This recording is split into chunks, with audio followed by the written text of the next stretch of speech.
Hello and welcome to Newsmax TV. I'm John Bachman. Joining right now is Congressman Fred Upton, a Republican from Michigan. Upton also serves as the chairman of the House Energy and Commerce Committee. Thanks for being with us today. Absolutely. Good to hear you.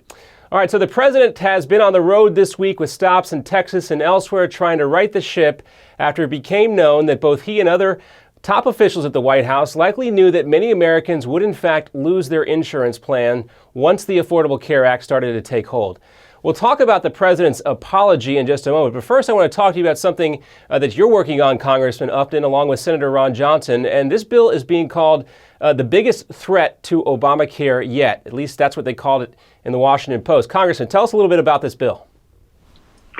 Well, a week and a half, of course, if you think about President Obama and the one quote that really sticks with him, like, I worked for President Reagan, I remember well his quote, Mr. Gorbachev, tear down this wall, and John F. Kennedy, his famous quote about what you can do for the country, and now President Obama, his quote is, if you like your health insurance, you can keep it. But as we're learning now, they knew that millions, I'm not kidding, millions of Americans would lose their individual health plan.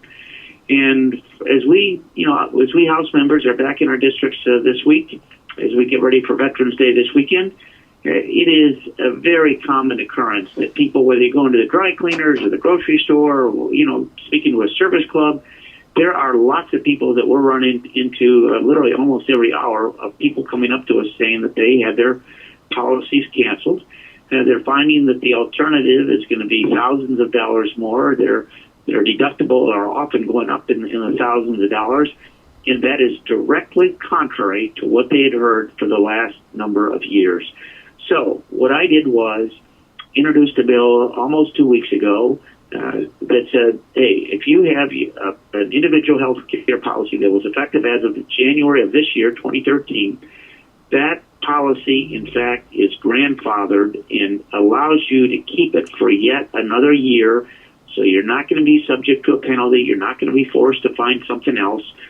And we already have close to 150 co-sponsors. Our leadership, Speaker Boehner, Eric Cantor, the majority leader, have indicated that our bill will be on the House floor for a vote next Friday.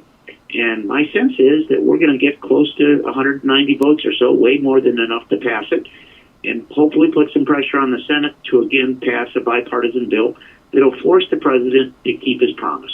And we'll talk more about what could happen in the Senate in a moment as well. But I want to read one paragraph from that blog in the Washington Post that really caught my eye. And I'm quoting here the writer. And I'm sure the Obama strategy was to stick to the lie, keep repeating it, and hope everyone would move on. But the Upton bill puts a roadblock in the way of that escape. Now it's possible that Democratic members of Congress are going to have to reveal whether or not they are part of the quote-unquote big lie.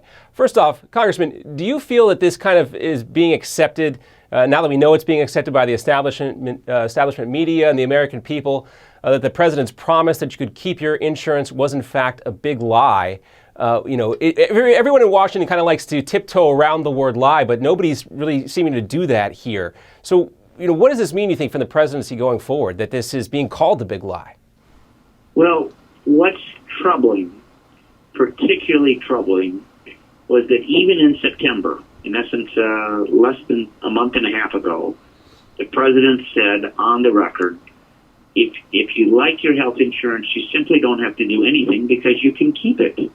Yet report after report after report shows that, in fact, folks at the White House knew that there were going to be literally millions of people. It is a firestorm.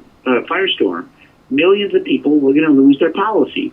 And this idea that, they're going to have a better plan and maybe they won't pay quite as much. I mean, let the individual decide what they're going to do. That's called America, having the ability to choose your health care plan and to choose your doctor.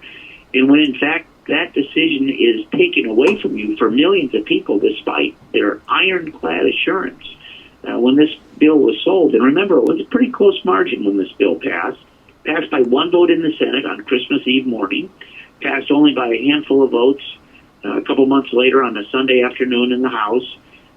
Speaker Pelosi then had an 86-vote margin. There are 30, 40 Democrats that still voted no with every single Republican. never a bipartisan buy-in, and not a single Republican in the House or Senate voted for this thing. And now you've got a lot of angry people, most upset about what not only they're being forced to lose their coverage that they liked, they're finding it very difficult to navigate this website that seems to be tragically broken. I mean, we're here in some states still have yet to enroll someone. They're hiding their numbers. This is all somewhat anecdotal. But, I mean, it's not ready for prime time. Probably never was. Yet again, the administration told us in early September, mid-September, they looked us in the eye and they said, it's ready to go, no problems, let's go. And they never tested it. We got lots of questions as relating to the security of the information that people put on the website. Again, they said everything's fine. I'm not sure that's right. Well, Congressman Upton, when did you know? When did you know that the president was not going to be able to live up to these promises that he was making? Well, I've said, first of all, this is not a Johnny-come-lately issue for us. We had, I want to say, 6, 8, 9 hearings over the last 8 or 9 months. I was cleaning some stuff off my desk earlier this week, and there's a story that has been printed out, and I'm on the front, and it's a Grand Rapids TV station, and the headline is, Upton says the president's health care plan really is a mess. That was in July. So, I mean, really my question, Congressman, is why haven't we had this bill before? If this is the magic bullet, as the Washington Post holds it up to be, as the way to prevent the Affordable Care Act from taking hold, why haven't we had this bill come to the floor of the House sooner? Well, part of it is this is the people listening. And maybe I should say it better. This is the Congress listening to the people, because we are getting, you wouldn't believe, so I do teletown meetings, lots of visits with folks.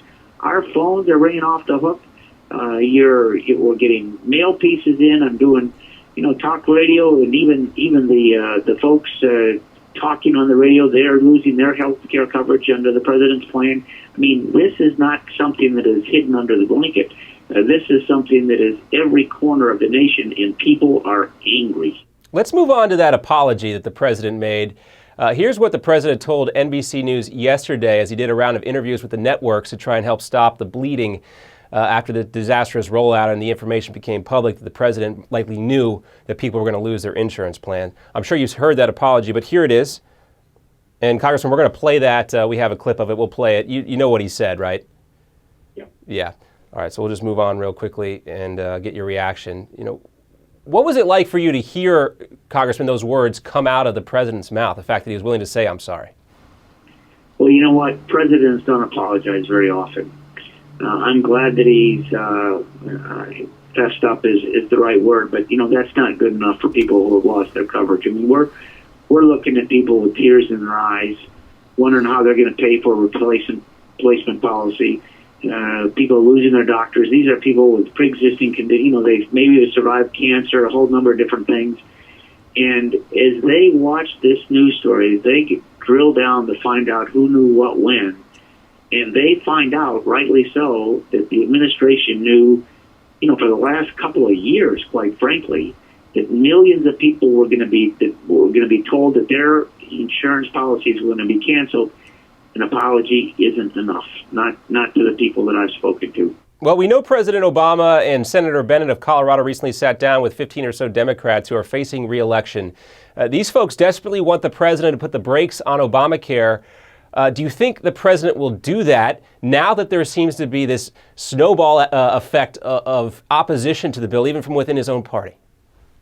Well, I'll tell you something that I recall. I remember a Congress back in the 80s, late 80s, I want to say Jim Wright was the speaker back then, Speaker Jim Wright, and Congress passed the catastrophic health bill.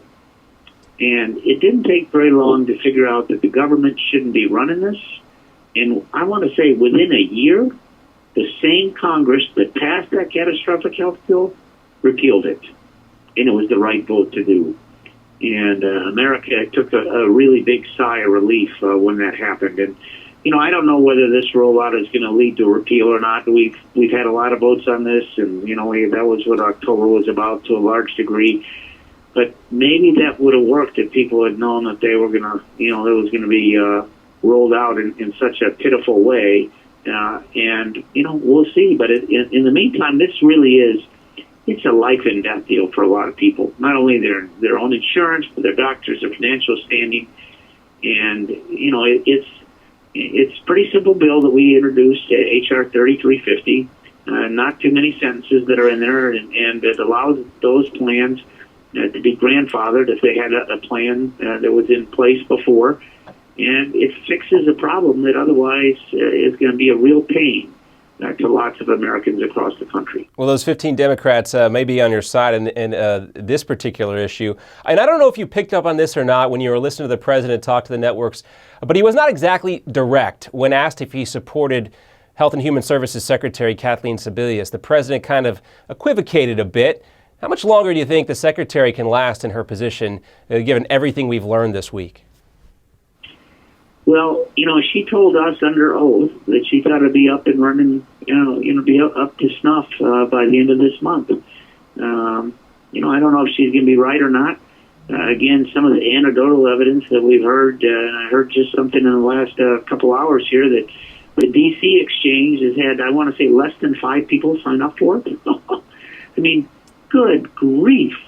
That is not where they want to be. They wanted to sign up 250,000 people a week to be able to get to the 7 million that they have to have by March to make it work. Well, Congressman, is it fair to say that if the secretary is not able to live up to that promise that she made under oath, that there are still glitches with the website come December 1st, that there's no way that she can remain in her position? Well, I had the opportunity to work for a great president, President Reagan. I worked in his White House. I was a political appointee. I knew that every day that I went by that Marine Guard going into the door, it was a privilege for me to serve this nation. And I knew that I served at the pleasure of the president. And I knew that if I let him down, I was not going to be there the next day. So I can only presume that he thinks that she's doing a good job, because she sure ought to have the same attitude and respect for the office of the president that I do. So I've not called for a resignation, but she is on the hot seat, that's for sure. And she made the statement she's gonna come up and testify before our committee again in the first week in December. And we're anxious to see the numbers that they've not shared with us up to this point. Well, we're all pretty anxious to get an idea on what those numbers are and what they're going to be. Congressman Fred Upton, Republican from Michigan, chairman of the House Energy and Commerce Committee. Thanks for being with us, sir. Pleasure to talk with you as always. You bet. Have a good weekend. You do the same as well, and thank you for watching Newsmax TV.